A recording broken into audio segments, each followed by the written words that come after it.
Creations coming to you live straight from my basement. Well, first off, I just wanted to share what I am making today. I'm attempting to make the organic balloon arch. This is my first time making it.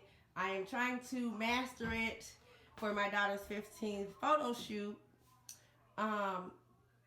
So this is the start. I'm not done yet, of course, as you guys can see.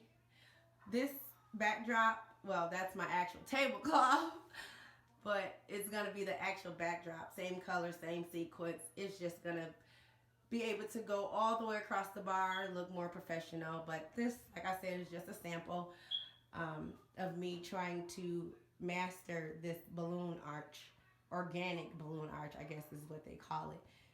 It was really easy to make. I thought it would be hard, but it was easy. So basically all I did was blow the balloons up into different sizes, connect them into fours, and I used this long balloon here as like a rubber band to connect them all together to make this kind of effect here. But like I said, it's not done, my first time. So if you guys have any recommendations or tips for me, leave them in the comments below. That'd be great. But like I said, once again, this is going to be my organic balloon arch, Kids Imaginations. Thanks for watching. Hey guys, so this is Kids Imaginations live from the basement. And I just wanted to show you the finished product of the organic balloon arch. I don't know, I'm still learning.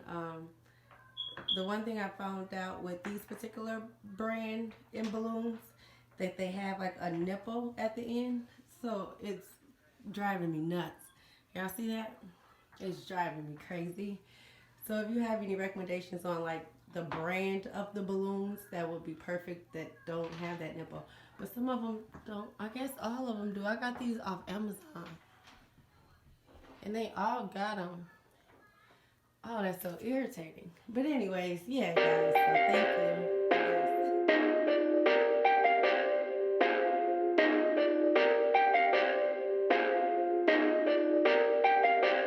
Perfect.